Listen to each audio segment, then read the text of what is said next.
sekalian, pada kesempatan meeting kita siang hari ini, yaitu klarifikasi meeting teknikal dan komersial untuk trial consolidation TSF Tailing bersama dengan tim Menat Asia.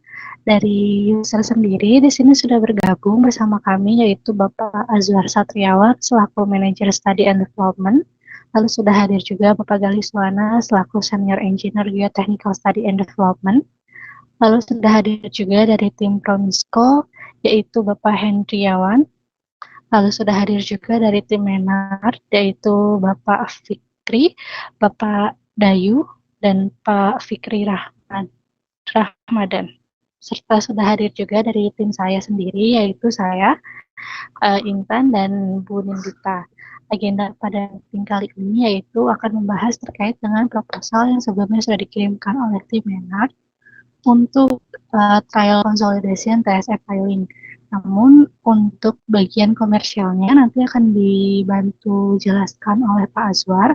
Untuk komersialnya nanti dari tim saya, apabila waktunya belum cukup, akan dilakukan klarifikasi atau diskusi lanjutan di meeting lanjut untuk komersial. Untuk itu, waktu dan tempat saya persilakan kepada Pak Azwar. Silakan Pak. Ya, Mbak Intan, makasih Mbak Intan. Salam kenal ya Pak Fikri ya. Salam kenal Pak. Ya, Bapak sebelumnya sudah diinformasikan ya dari tim kita untuk memaparkan terkait aspek teknis pekerjaan di tempat kita. Gitu ya, sudah disiapkan ya Pak ya untuk paparan teknisnya. Baik Pak, izin Pak ya, karena memang ini agak mendadak juga info yang saya terima, jadi saya pakai materi general ya Pak ya, yang biasa kita paparkan untuk terkait dengan pekerjaan PVD itu Pak ya. Nanti kita kombinasilah terkait dengan diskusinya seperti apa. Ya, silakan Pak. Oke Pak. Saya coba share screen dulu Pak.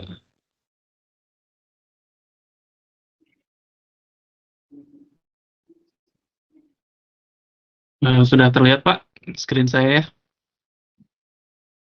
Jadi terkait dengan proyek ini ya, yang sudah kami terima, itu ada salah satunya adalah dokumen berikut ya, terkait dengan investigation supervision and previsibility study implementation of vacuum tailing storage. Jadi kita sudah lihat gitu ya lokasinya, kemudian kita sudah lihat juga area untuk trialnya, kurang lebih ada di sini ya, yang ditandai dengan warna merah. Di sini yang kita remark itu adalah terkait dengan kondisi existing, kemudian terkait juga rencana instalasi PVD-nya gitu ya. Jadi kalau kami perhatikan dari cross section-nya ini nantinya PVD ini panjangnya variasi Pak ya. Jadi disampaikan juga bahwa kedalamannya akan range gitu ya, antara 4-30 meter. Kemudian bagaimana nanti pelaksanaan di lapangannya akan saya coba sampaikan melalui presentasi di slide yang berbeda. Jadi intinya kami sudah melihat dokumennya seperti apa, kemudian terkait dengan PVD sendiri di Menat. Saat ini memang kami ada proyek juga sih, proyek yang sama ya, terkait dengan PVD preloading itu di IKN, proyeknya sedang berlanjut. Jadi PVD ini kurang lebih intinya adalah melakukan instalasi material PVD tersendiri menggunakan rig dan mud. Jadi sederhana sebetulnya Pak, sederhana sekali. Kita hanya nanti fabrikasi sudah dilakukan, kemudian dikirim ke lapangan, kita langsung attach ke alat, pasang di masnya, kemudian melalui manrail kita coba lakukan penetrasi hingga kedalaman desain.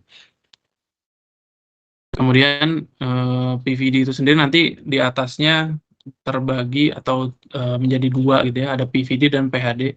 Fungsi dari PHD sendiri untuk mengalirkan air yang terkompresi dari hasil preloading di atasnya menuju ke saluran yang ada di luar. Jadi PHD sendiri ada dua jenis Pak. Ada yang tipenya weak drain, yang gepeng yang sebelah kiri ini. Kemudian ada juga yang berbentuk silinder. Nah, untuk project ini yang kami tawarkan itu adalah yang weak drain, yang gepeng yang sebelah kiri. Kemudian nanti pasti ada keperluan surcharge juga, gitu. Dan nanti seberapa tinggi surcharge-nya akan didesain ya oleh tim konsultan. Kemudian nanti waktu tunggunya juga sudah dicatat. Nanti semuanya akan kita monitoring melalui settlement plate, piezometer, untuk melihat berapa rate settlement yang sudah tercapai selama proses konsolidasinya gitu. Ini kurang lebih ke kondisi di lapangannya nanti akan seperti ini during installation dari PVD itu sendiri.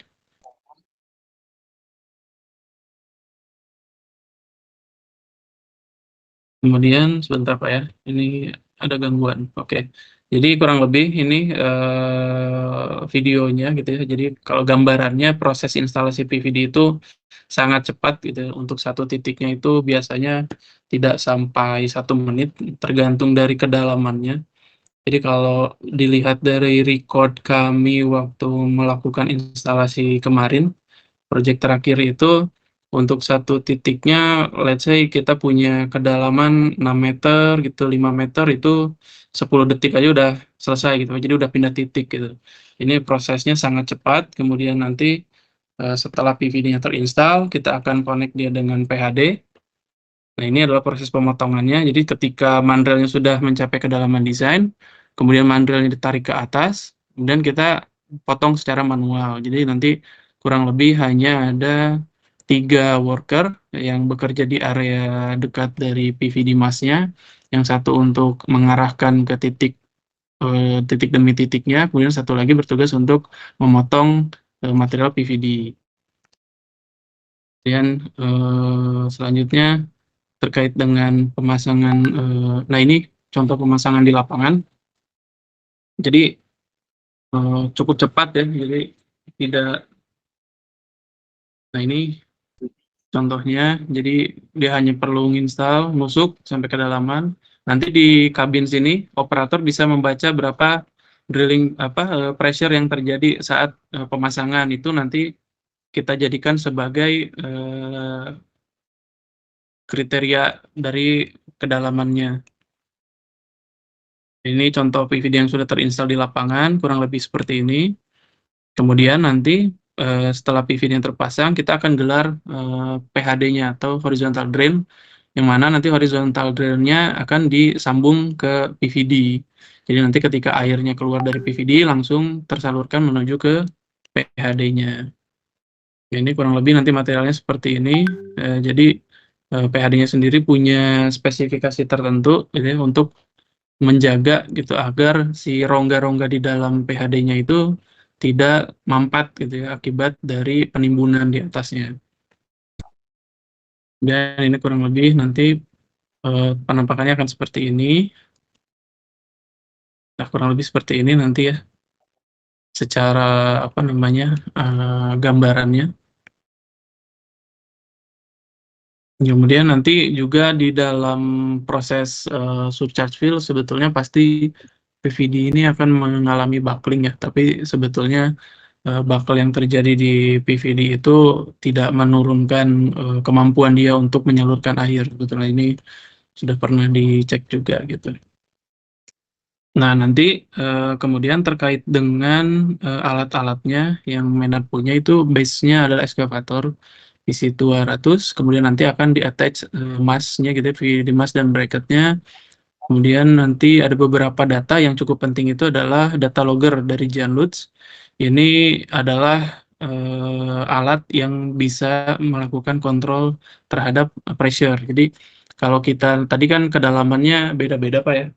Kedalamannya beda-beda, nanti yang akan kita lakukan pertama kali itu adalah melakukan konversi dari data tanah, karena kan PVD ini kan efektifnya diinstal sampai dengan tanah let's say SPT-nya kurang dari 12 gitu. Nah, nanti kita akan cek nih dari data tanah terdekat, kita akan coba install beberapa titik PVD, kemudian kita akan record berapa pressure bar-nya yang tercatat di alat ini gitu. Nanti kriteria inilah yang akan kita pakai sebagai termination kriterianya untuk zona-zona yang lain gitu. Jadi ketika kita install di zona yang lain, kita sudah ketemu nilai barnya yang sama, artinya perlapisan tanahnya sudah ketemu gitu ya, tanah yang kerasnya. Nah, itu nanti akan kita lakukan joint survey bersama gitu ya, sama dengan pengawasnya untuk sama-sama setuju nih bahwa misalkan let's say biasanya drilling pressure 120 sampai 150 bar itu udah ketemu SPT 10, 12 gitu. Nah, itu nanti dijadikan kriteria untuk panjang atau kedalaman dari PVD-nya. Nanti untuk material PVD-nya yang kami tawarkan itu ada VDEC 706 gitu ya. Kemudian kita juga akan gunakan horizontal drain HDI 300. Nah, untuk monitoringnya sendiri ada beberapa instrumentasi yang akan kita pasang gitu ya. Ada settlement plate kalau saya lihat dari penawaran yang sudah disampaikan oleh Pak Roy ya. Ada settlement plate, kemudian ada piezo ya kalau nggak salah. Saya coba sambil buka Pak ya. Jadi ada settlement plate, ada piezometer, kemudian ada monitoring selama 2 bulan ya. Kemudian ada dilakukan CPT test. Sebenarnya paling kalau dari teknikalnya Pak, untuk PVD sendiri sih kurang lebih seperti itu Pak. Mungkin lebih efektif kalau kita lanjut langsung ke diskusi saja Pak, karena memang skupnya juga tidak terlalu banyak ya, hanya install PVD, kemudian nanti install monitoring, kemudian dilakukan penimbunan, baru kita lakukan pengamatan selama masa tunggu yang dibutuhkan dari hasil trial. Ini itu aja Pak yang bisa saya sampaikan. Selanjutnya saya kembalikan lagi ke moderator.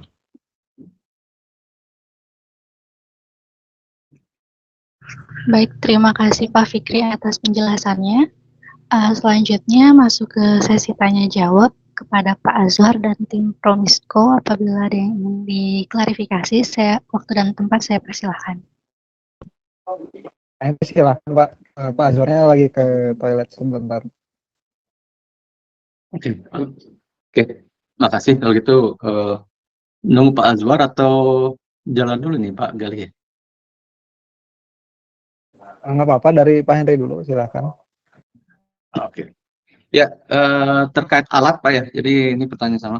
Kan tadi saya udah lihat ternyata report trialnya sudah disampaikan ya. Tadi sudah dibuka juga oleh Pak Fikri ya. Di situ kan disebutkan bahwa pada tahap instalasi nanti the maximum pressure daripada equipment-nya adalah dibatasi sampai 20 kilopascal gitu ya. Nah, pertanyaan pertama jadi gini, dari sisi alat, kemudian untuk satu lagi untuk instalasi kan tadi kedalamannya itu bervariasi sebenarnya antara 4 tapi maksimum di 30. Kenapa 30? Karena memang dari data penyelidikan tanah yang sebelumnya memang kemungkinan di 30 itu masih bisa ditembus oleh alat gitu ya. Nah, pertanyaan alatnya itu bisa sampai ke dalam berapa maksimumnya Pak? Pak Fikri. Oke Pak, jadi kalau di Menat alatnya kita punya 2 Pak. Ada yang maksimum MD28 itu mentok di 28 meter, kemudian kita punya satu lagi PC31 itu di 31 meter Pak. 31 sampai 35 meter. Jadi itu sebenarnya kalau 30 meter masih bisa dicapai sih Pak, masih bisa tembus kita ke 30 meter. Alat yang kedua tadi ya, yang 35 Iya, tadi ya, betul. karena kan nanti ada timbunan juga kan 30 meter itu kan dari hitungan dari dasar tailing yang wetnya ya, ditambah dengan granular, tapi granular nggak banyak, kemudian ditambah dengan filter tail yang jadi sebagai surcharge-nya itu kan sekitar 1 meter, ya jatuh itu mungkin sekitar ya 31 lebih 32. Jadi kalau 35 bisa gitu Pak ya? Iya, bisa Pak. Itu tersedia alatnya ya Pak? Yang tersedia saat available? Available Pak. Oke. Terus kalau untuk tadi masalah, ya, silakan. Oh, silakan Pak. Terus tadi masalah bebannya tadi, jadi bebannya berapa Pak untuk pressure-nya, dan yang penting adalah bisa memastikan aja bahwa pressure-nya itu tadi seperti yang di dalam report kita yang tadi juga ditunjukkan ya, berarti sudah dapat reportnya dibatasi yang sekitar 20 kilopascal. Ini terkait masalah safety ya. Itu kira-kira nanti metodologi seperti apa Pak untuk mengcover pressure yang tadi itu, batasan pressure-nya? Dengan beban alatnya untuk yang sampai 35 Pak ya, jadi yang besar ya. Kalau yang yang 28 terlalu jauh nanti. 28 itu kan sementara udah ada timbunannya, berarti cuma 27 meter jatuhnya gitu ya kalau 28 gitu Pak. Ini tadi 20 kilopaskalnya apa ya Pak? Maaf Pak. Pressure maksimum beban instalasi Pak. Jadi kalau Bapak lihat di report yang tadi Bapak tunjukkan kan yang kita sampaikan tadi ya, itu kan ada beban instalasinya. Oh, beban alat ya maksudnya ya? Ya, pada saat beban kerja lah. Ya. Ya, ini kaitannya dengan ini kan Pak, dengan working platform ya. Kalau alat kita sih sebenarnya di 50 ton, 50 sampai 60 ton. Jadi kalau dibagi dengan apa namanya penempang areanya sih, kalau 25 kPa sih commonnya Pak. Biasa kan untuk alat kan memang didesainnya 25 kPa juga. Jadi seharusnya masih oke. Cuman ini Pak, terkait dengan tanah aslinya, itu boleh tahu nggak Pak itu sejelek apa gitu Pak? Karena kan kaitannya itu nanti dengan working platform. Ini kan kalau di apa namanya, kalau di rencana di dokumen laporan kan akan ada ditimbun dulu ya 1 meter plus 25 cm granular ya. Iya betul. Ya, Jadi ada granular dulu Pak. Jadi granular dulu baru timbunan yang filter tailnya ya yang 1 meter gitu ya. Itu yang untuk working platform ya Pak. Ya, untuk working platform. Sekaligus untuk yang 1 meter untuk surcharge juga sekalian gitu Pak. Ya. Nah ini maksud saya tanah aslinya SPT-nya berapa ya Pak? SPT-nya tuh kecil Pak. Jadi kalau dilihat, memang belum dikasih ya. Jadi kalau nanti kita akan sampaikan juga mungkin nanti kita lagi susun juga, siapkan nanti akan kita berikan data ini nanti sebagai pertimbangan ya. Sehingga nanti pada saat menyiapkan metode kerja, memastikan aja bahwa pressure-nya itu tidak melebihi dari pressure yang kita rencanakan, bukan rencanakan, yang kita estimasikan gitu ya. Iya. Karena kaitannya dengan ini Pak, sebenarnya kalau ini kan masalahnya di working platform ya masuknya untuk terkait dengan tadi safety-nya. Jadi kalau memang kita harus install sampai dalam kan mau nggak mau alatnya lebih berat, lebih besar lah ya. Kalau yang kita punya kan di 60 ton tuh beban itu udah full attachment lah ya, 60 ton itu 60-70 ton. Nah nanti kalau dari pengalaman kita Pak biasanya ketika tanah aslinya benar-benar soft soil gitu ya, soft soil yang SPT 1, 0 gitu, itu biasanya working platformnya nanti lebih dari 1 meter gitu biasanya, jadi sampai dia stabil untuk si rig ini bisa gerak gitu. Ya nanti tinggal ditentukan aja Pak. Intinya ini kalau lihat seperti itu Pak ya, mesti pastikan aja dari sisi beban itu. Terus yang kedua dari sisi material gitu Pak. Masalah dari material itu available Pak ya, semua dalam negeri atau ini Pak yang untuk PVD atau PHD-nya?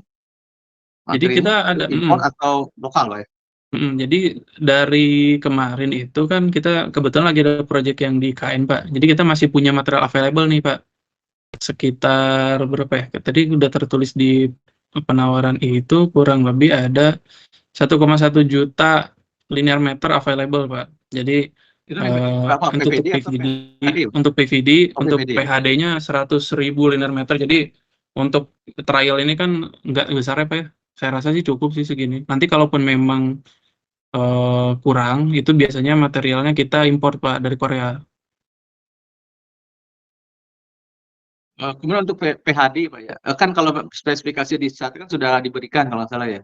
Nah untuk yang PHD Pak, memang ini kan nanti tadi kan dipilih yang tadi yang pipih ya, bukan yang itu Pak ya. Karena memang untuk trial ini kan tinggi timbunannya memang tidak besar, tidak tinggi ya, kalau sekitar 3 meter lah maksimumnya untuk pressure-nya gitu ya.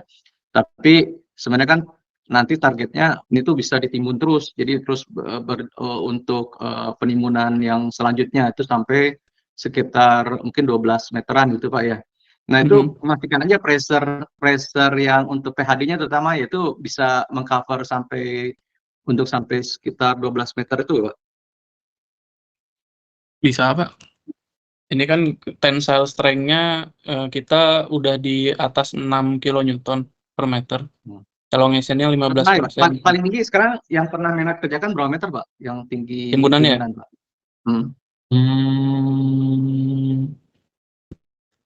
Terakhir itu kalau nggak salah di 10-an meter deh Pak, terakhir ya. Jadi 12 meter sih masih in range lah Pak, bukan yang ekstrim beda jauh sih. Oke. Terus masalah tadi untuk yang Apa lagi tadi ya? Eh, untuk post dan untuk pre dan post test juga sekalian itu ada ya. Nanti pakai CPTU kan Pak ya? Iya, CPTU nanti rencana CPTU yang berapa kapasitas berapa ton Pak ya? CPTU-nya di kami rencanakannya itu pakai yang 10 ton sih Pak, 10 ton. standar Pak. Kemudian disipasi di 3 kedalaman kalau nggak salah itu ada Iya, di dalam speknya. kalau iya. Jadi nanti settlement plate itu kan settlement plate-nya nanti maksimum di 7 meter ya. Paling diinstal di 2 elevasi kedalaman 2, 4, 6 gitu ya. Maksimum satu. Oh ini nanti timbunannya berapa ya Pak untuk yang tahap pertama Pak? Jadi dia bertahap dulu 1 meter dulu Pak. Nanti setelah itu Mm-mm. baru naik ke 2 meter dan kalau 3 bulan itu bisa 3 meter deh. Jadi 1 bulan 1 meter kalau dalam Oke. rencana seperti itu ya. Kalau kita udah siapinnya nanti settlement plate untuk maksimum 7 meter sih Pak. Pembacaannya ya. Oke. Mungkin dari Mas Pak Ayu ada pertanyaan Pak, silakan. Ya, ini masih di yang melanjutkan pertanyaan Pak Hendriawan yang monitoring. Jadi dari Menar propose-nya untuk monitoring settlement plate dan piezometer ya Pak ya, tidak ada Betul, inclinometer. Iya, Jadi belum nggak ada. pakai. Oke. Nah, kemudian di piezometernya sendiri ini jenisnya apa Pak? Ini kalau di penawarannya nggak ditulisin ya. Nanti biasanya sih pakai yang ini sih Pak, yang vibrating wire itu, yang vibrating wire biasa itu sih Pak. Oh, biasanya sih pakai yang vibrating wire ya. Nah, Mm-mm. kemudian biasanya itu pakai yang bore atau yang di push. Biasanya dipakai yang di bor Pak. Oh gitu. Biasanya rata-rata pakai itu semua kalau Menard biasanya ya. Mm-mm. Tapi kalau misalnya yang push bisa Pak? Nanti paling saya cek dulu ya Pak ya. Alatnya ada apa enggak gitu. Oke.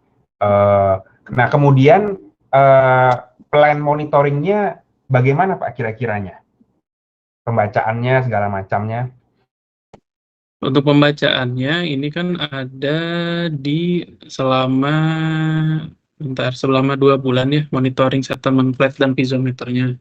Paling nanti dibaca seminggu sekali Pak. Seminggu sekali. Hmm. Oke. Kemudian ya itu dari monitoring mungkin itu. Saya kembali sebentar ke yang tadi masalah alat. Jadi ini tadi katanya PC 200 ya Pak ya? Yang di presentasi tadi itu. Oh Alatnya itu itu yang excavator base-nya. Tapi kalau di Menard itu sebenarnya tergantung Pak. Nanti kita mau sampai ke dalam berapa, karena itu kan hanya basic rig-nya aja PC 200 itu. Jadi oke. basic rig-nya itu nanti kalau memang kita harus sampai 30 meter, confirm ya, terkonfirm harus sampai 30 meter, maka kita akan pakai alat yang lebih gede lagi Pak. Jadi pakai itu LRB atau Enteco. Oke. Jadi menyesuaikan sih Pak sebenarnya. Karena kan yang utamanya itu ada di mastnya, PVD mastnya itu kemampuan dia nusuk sampai sekian dalam itu ada di mastnya sendiri gitu. Kalau yang PC 200 atau LRB itu hanya basic rig-nya aja. Oke.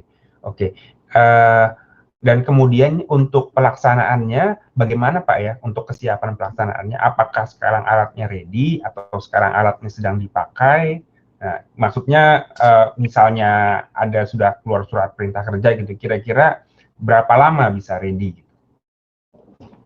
Oke, kalau untuk ketersediaan alat, kita ada beberapa alat, Pak. Memang kalau yang di Indonesia kan satu lagi di IKN, itu kalau nggak salah ada 2 rig, tapi yang satu sudah bisa dipindahkan gitu. Karena volumenya udah tinggal dikit lagi gitu. Kemudian kalau di yard itu kalau nggak salah ada available 1. Nanti kalau memang masih butuh lagi ya kita bisa kirim dari Malaysia. Estimasinya di 1 bulanan. Kalau misalkan kita ngirim dari Balaraja, gitu kan yardnya Menard kan di Balaraja, itu mungkin akan makan waktu 1 bulanan gitu untuk sampai ke site. Tapi kalau kita harus ngambil dari luar, itu di 1,5 sampai 2 bulanan. Oke, jadi sekarang sebenarnya rig-nya sedang dipakai semua. Kalau misalnya, tapi ada beberapa yang mungkin volumenya tinggal sedikit. kira-kira mobilisasi entah dari yang sudah mau selesai itu atau dari negara tetangga Malaysia itu kira-kira 1 bulan gitu ya Pak ya berarti ya? Betul, Pak. Oke. Nah, kemudian untuk produktivitasnya gimana Pak ya? Produktivitas kalau di kita itu untuk PVD itu kalau saya bentar ya, saya lupa ingat ini di 10.000 linear meter per shift per rig. Jadi satu alat itu dalam satu shift 10 jam itu kapasitasnya mampu mengisar sampai 10.000 linear meter, Pak. Satu shift 10 jam, berarti kan saat itu kira-kira 1 hari lah Pak ya? Jadi 10.000 meter per hari kira-kira ya? 10.000 meter per 10 jam. Kalau per hari biasanya kita ngambilnya 20 jam, Pak. Jadi double shift. Oh, oke. Kalau di lapangan itu diperbolehkan nggak Pak untuk long shift atau double shift gitu? Itu mungkin Pak Azwar lebih tahu ya. Pak Azwar sudah balik. Boleh Pak. Ya? Asalkan ada lampunya ya. Ini nanti bawa ini nggak, tower lamp nggak? Nah ini nanti tergantung Pak. Kalau misalkan kan targetnya kan kecil aja ya areanya. Kalau targetnya 1 bulan mah beres Pak, nggak perlu double shift gitu. Ada kemungkinan nambah nggak Pak areanya Pak? Ada. Ini kan trial. Ya? Kalau trial ini berhasil, kita akan trial ini kurang dari 1% dari total area ya. Dia cuma 1 hektar ya Pak Indrawan, Pak Dayu. Iya. Total area yang mau diginiin itu lebih dari 100 hektar nanti. Siap. Jadi kalau untuk yang sekarang planning kita itu ada di 1 bulan untuk 1 rig double shift Pak. Jadi nanti lampu pasti kita bawa Pak. Oke. Kita bawa alat-alat lah kita siapin lah untuk kerja double shift kan, untuk ngejar produktivitas juga. Kemudian untuk material tadi ya yang masih ada yang ready ya Pak ya tadi kalau mengenai. Ada Pak. Ya. Jadi kalau untuk schedule seharusnya nggak ada masalah kecuali tadi alatnya itu ya kira-kira 1 bulan ya. Iya, betul. Kalau dari pengalaman nih Pak ya, saya sharing pengalaman aja. Kalau di IKN itu sekarang yang jadi masalah itu adalah di platformnya Pak. Makanya tadi saya cukup concern di ketebalan platformnya, apakah 1 meter itu sudah cukup apa belum, melihat kondisi tanahnya. Apalagi kalau udah musim hujan Pak. Jadi kan kalau dia very soft soil, kita timbun semeter tuh biasanya saat konstruksi tuh hilang dia Pak, ambles gitu ya. Apalagi kalau hujan gitu. Nah, ini paling yang jadi considernya juga nanti yang biasanya menghambat saat proses eksekusi di lapangan itu hal-hal yang seperti ini biasanya gitu. IKN ini yang VVIP ya Pak ya? Betul Pak, VVIP Airport. Oh, oke. Itu waktu kalau hujan acak-acakan itu Pak platformnya Pak. Ya, saya 2 bulan lalu baru ke sana. Iya. Lumayan kan Pak ya? Iya. Kemudian ini Pak, lanjut lagi ya pertanyaannya ya. Ini kalau misalnya biasanya standar dari Menat di lapangan itu ada engineer yang standby ya Pak ya? Dan kualifikasinya bagaimana? Ada Pak. Jadi nanti di lapangan itu biasanya 1 alat itu kalau PVD itu kan berarti ada operator 1, worker 3, project manager 1, kemudian ada site engineer 1, QA/QC engineer 1. Kualifikasinya sarjana sipil S1. Jadi mereka tidak hanya ngurusin quantity, kemudian report, mereka juga paham engineering Pak, basic engineering mereka paham karena jebolannya sipil dan geotek juga. Gitu. Oke, kemudian support dari pusat ada juga ya, mungkin Pak. Ada, pasti Pak. Ya. Tektokan lah. Jadi kita memang ketika tim lapangan kesulitan untuk memahami yang sifatnya engineering-nya deep gitu Pak ya, itu biasanya dari pusat kita backup atau bahkan kita site visit juga ke lapangan Pak. Oke. Baik. Nah, lanjut lagi Pak, ini mengenai portofolio dari Menart ya Pak ya. Ini jadi site ini sekarang kita itu tanahnya kira-kira itu bukan pure clay tapi silt. Nah, dari Menart sendiri ada pengalaman nggak Pak memasang PVD di tanah yang silt, dan apa misalnya ada itu, apa tantangannya dan bagaimana performanya kira-kira? Mungkin bisa disampaikan Pak Fikri. Sebenarnya nggak ada tantangan sih Pak, sama aja Pak untuk dia silt atau clay. Yang sulit itu justru kalau bawahnya mud Pak, balik lagi ke platform tadi. Kalau masih silt atau clay itu nggak ada masalah sih. Bahkan kalau misalkan dia silt, itu kan permeabilitasnya lebih tinggi juga dibandingkan dengan clay. Jadi nanti speednya itu bisa lebih cepat lagi Pak kalau memang sudah terkonfirmasi secara nilai apa namanya CH-nya, CV-nya memang tinggi gitu ya, permeabilitasnya bagus, maka nanti proses preloadingnya bisa jauh lebih cepat. Gak ada masalah Itu sih Pak sebetulnya Pak. di mana Pak? Kalau yang Silk pernah di mana? Shield di mana ya terakhir? Kalau di Indo sih rata-rata clay Pak. Tapi yang di Serpan kemarin kalau nggak salah ada sedikit shieldnya, tapi bukan dominan ya. Cuman apa namanya persentasenya kecil lah ya, bukan yang dominan shield. Kalau di Indo sih sejauh ini PVD yang kita kerjakan pure clay sih Pak. Oke. Oke. Kalau boleh tahu berapa persen Pak ininya kandungan shieldnya di sini Pak? Lebih dominan, Pak. Lebih dominan. Lebih dominan ya. Ya. Dari gradasi Pak ya, dari itu shift analisis. Betul. Kalau dari Sama nilai mungkin ini tebaknya gimana Pak? Mana? Iya, dia masih bisa sih, masih plastis sih, bukan sampai NP ya. Cuman ini Pak, tadi sedikit ini ya, bahwa untuk yang masalah monitoring itu kita sekerasnya sudah pernah ditentukan juga ya. Untuk yang piezo dan settlement plate itu minimum frekuensi 1 kali setiap hari Pak ya. Oke Jadi Pak. kalau tadi kan seminggu ya. Jadi sekedar ini aja 1 kali setiap hari minimum frekuensinya pembacaan. Siap Pak. Berarti ngaruh ke penawaran harga tuh. Apa-apa Pak, kan engineer-nya kan standby Pak. Tinggal suruh baca aja tiap hari. Nanti bisa Jadi diarahkan Pak. Kan cuma baca ya. aja kan, bukan install. Oke. Untuk dari ini, apalagi Pak Hendriawan, mangga misalnya ada tambahan lagi tuh Pak Azwar? Silakan dulu, silakan atau dari Pak Azwar. Iya, Mas Fikri. Giliran saya nanya Mas Fikri. Di proposalnya Menard ini kolektor well-nya nggak ada ya, excluded. Iya, itu Pak. maksudnya gimana? Nggak biasa masang kolektor well ya? Sistem Betul, yang ada Pak. kolektor well-nya. Betul. Jadi memang kita tidak ada pengalaman, kita nggak mau ngambil scope yang kita nggak kuasai sih Pak sebenarnya. Hanya buat menghindari adanya apa ya, miskom di lapangan ataupun di hasil yang kita sampaikan. Makanya di sini di-exclude-kan Pak untuk collector well, filter tailing sama coarse material. Ya, untuk filter tailing sama coarse material memang di-exclude-kan ya, karena memang yang ngerjain itu nanti beda. Untuk collector well ini itu jadi bagian penting dalam sistem konsolidasinya, Pak Fikri. Karena kita ini kan mau mengkonsolidasi tailings. Tailings itu kan kalau konvensionalnya dia beroperasi karena dia bentuknya slurry dengan cara pengaliran melalui pipa. Jadi pekerjaan kita ini masih ada tailing yang akan dialirkan lewat pipa.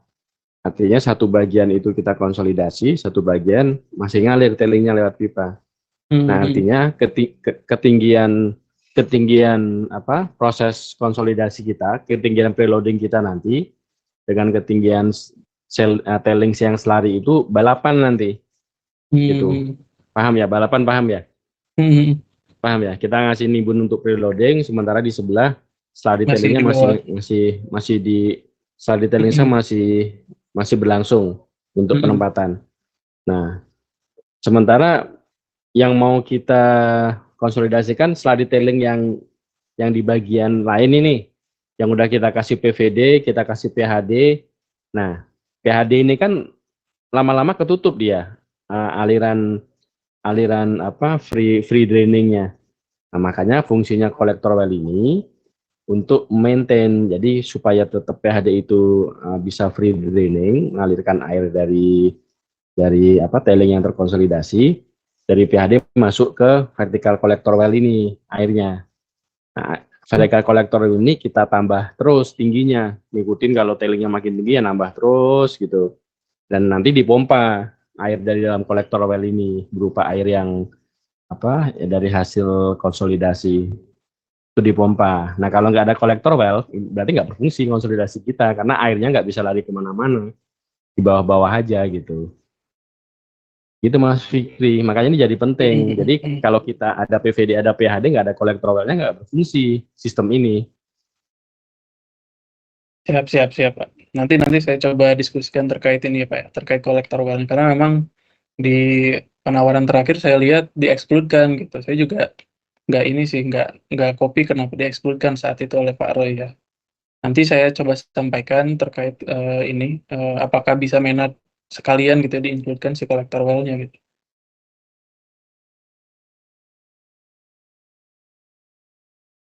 Oke. Kayak gitu ya, berarti harus ada itu Pak. Kalau nggak ada nggak bisa berfungsi sistem dewatering yang direncanakan oleh tim Promisco.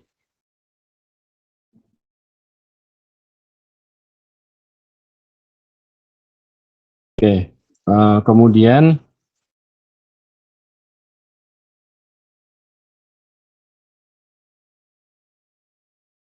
ini item set preparation-nya kan ada nih kalau saya lihat proposal komersial.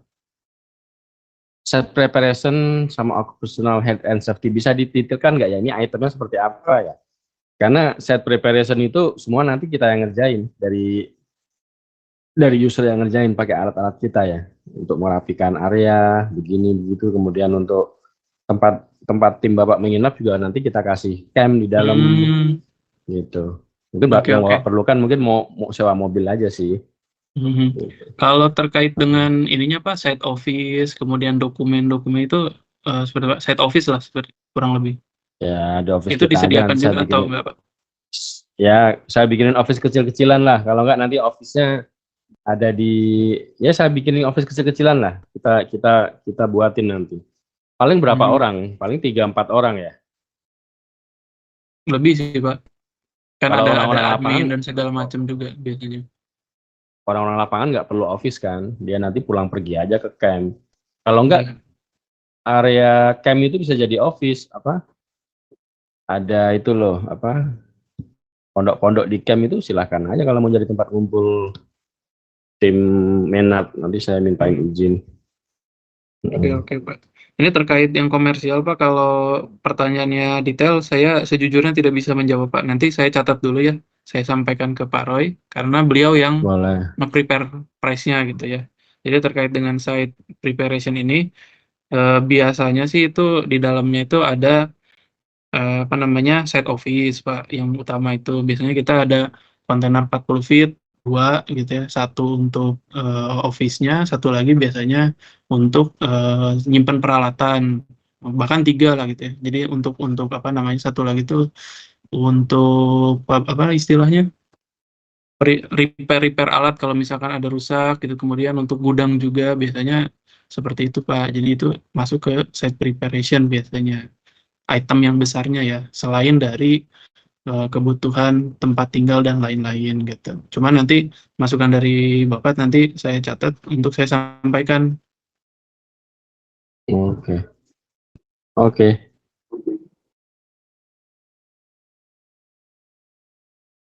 Oke Pak. Dari saya cukup demikian dulu ya. Mungkin Mas Galih atau yang lain ada pertanyaan silahkan.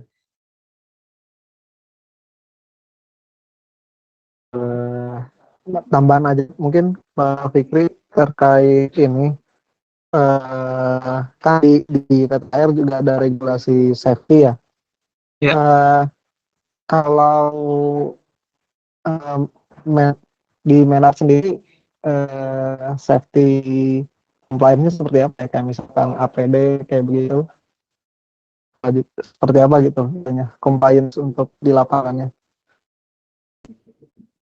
Jadi kalau terkait HSE memang di Menat sebenarnya cukup tinggi juga Pak ininya, syarat-syaratnya yang saya pahami. Nanti dari HSE kami akan langsung mengikuti syarat minimum yang dikasih oleh kliennya juga Pak. Tapi kalau dari Menat sendiri terkait dengan komitmennya, kemudian segala jenis bentuknya itu standar sih Pak. Jadi biasanya HSE plan nanti dari tim Menat akan mengirimkan HSE plan-nya seperti apa, kemudian JSA dan lain-lainnya itu dikirimkan. Nanti sebelum memulai project itu biasanya dilakukan kick off meeting, pre-start meeting dulu, safety talks terkait dengan rencana hariannya, mau melakukan apa segala macam. Kemudian nanti safety officer-nya juga akan standby di lapangan. Ada safety officer, ada 2 biasanya, kalau 2 shift, kalau 1 shift biasanya 1. Itu nanti yang mantau kegiatan selama eksekusi gitu ya. Selama 10 jam itu dia standby di lapangan. Oh, Kalau oke. terkait detailnya nanti dari kami bisa kami kirimkan sih Pak dokumen-dokumennya ya terkait dengan job safety analysis-nya, kemudian HSE plan dan lain sebagainya. Dan kemudian nanti misalkan ada masukan dari Bapak juga minimum APD-nya harus ada helm, kacamata segala macam, diliskan itu kami akan penuhi gitu Pak. Ya, ya. Gue, Pak.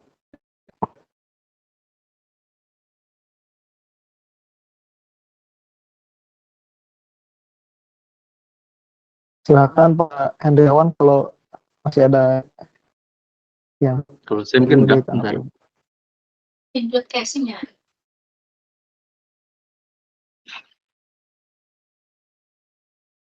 Oke, Mbak Nindi, dari kita cukup ini aspek teknisnya.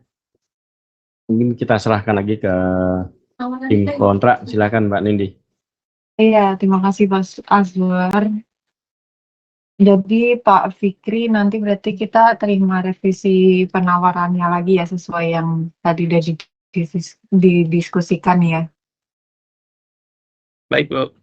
Berarti ini harganya yang kemarin dikasih udah include casing ya Pak Fikri ya? Casing untuk apa Bu ya?